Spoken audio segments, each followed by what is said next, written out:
So this is the Pecron E300 LFP. It is a 288 watt-hour battery with a big 600 watt inverter. But you know what they say about big inverters? That they use a lot of energy just in standby. So today we're going to be spending the day with the E300 and see at the end of 12 hours how much battery it has used. So you can see here that we're starting at 100%. It's about 10 o'clock in the morning, and we'll buckle up for safety. Be safe, little guy.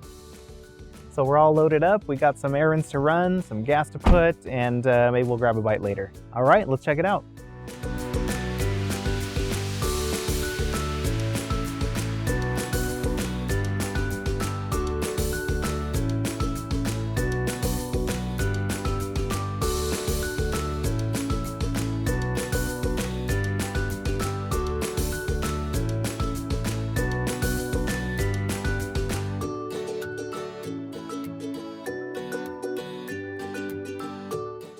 So it's 10 o'clock at night here, and we've used 54% of our battery with the AC inverter on and no load. That's good for 150 to 160 watts, or about 12 or 13 watts per hour that it uses self-consumption. That's actually really good for a big 600 watt inverter and a 288 small battery. So I want to test the AC input, and I'm going to be using this watt meter, but when I put it over it, it's going to cover up some of the letters, so I think you can you'll be able to see the input, but you'll also be able to see the input on here. So let's plug this in and plug in our destination source. This is charging at 100 watts. So we'll go to 200 watts.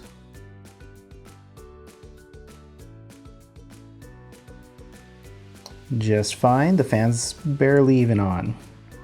Go to 300 watts. Looks good. And we'll try 400.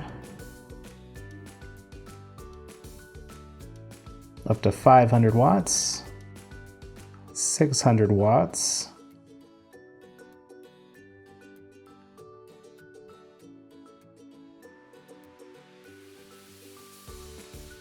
And you'll see it starts to throttle. So if we bring it down to 550 watts,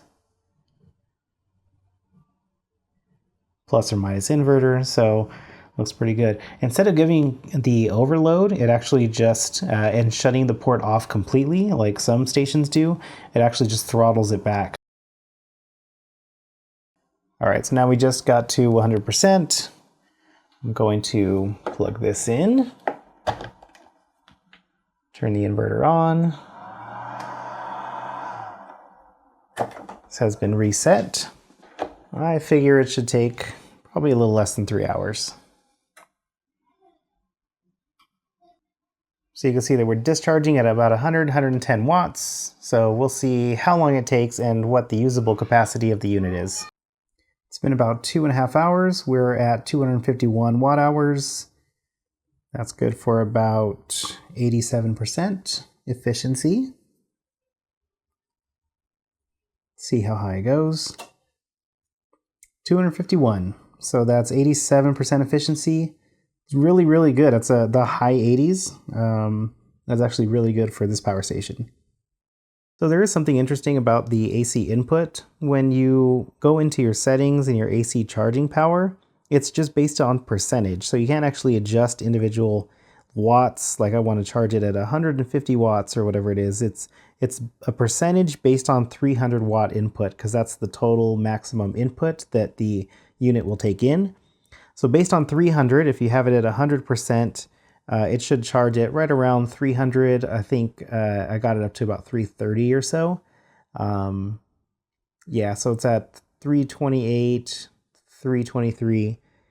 And so if you back that down to say 50%, you're going to get about 160 watts or so. So it's interesting, instead of displaying maybe amps, I always prefer watts because that just depends on the voltage, but even if displaying amps, it doesn't do that. It just has a percentage. So 25% of its maximum, 50, 75, or 100% of its maximum input. If you put it to 0, even if it's plugged into as long as it's plugged into AC, it's going to have some input, and that's right around 18 watts. The 18 watts, I assume, is probably for its overhead, so it's just going to maintain all the electronics on, 16 to 18 watts like I tested earlier. With a unit just being on, that's how much it's going to charge, so you can't go lower than 18 watts unless you unplug it completely.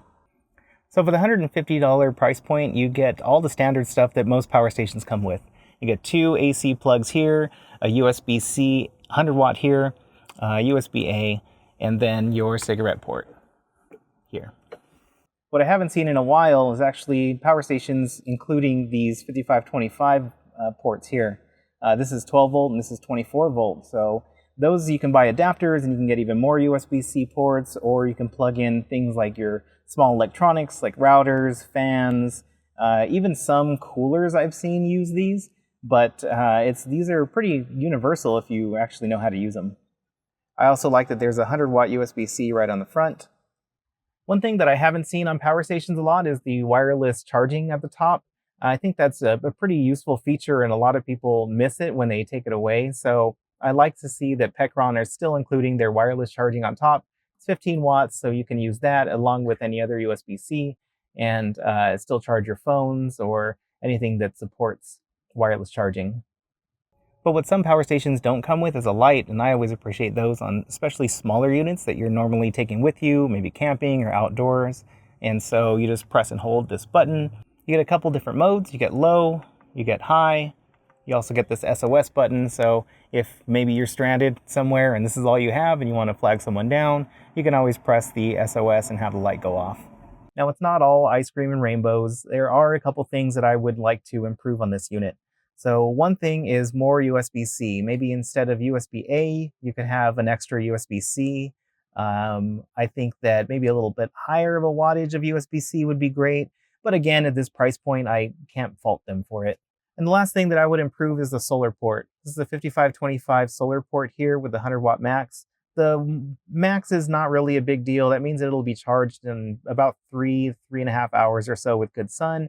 But the connection, I would have liked to see an XT60. It's just a little bit more universal, a little more easy to find. These 5525 ports are just a little less common than the XT60.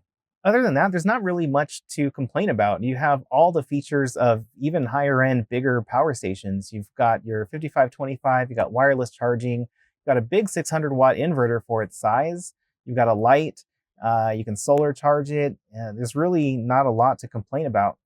So that's my take on the E300 LFP. If you like this video and want to see more, here's a couple links.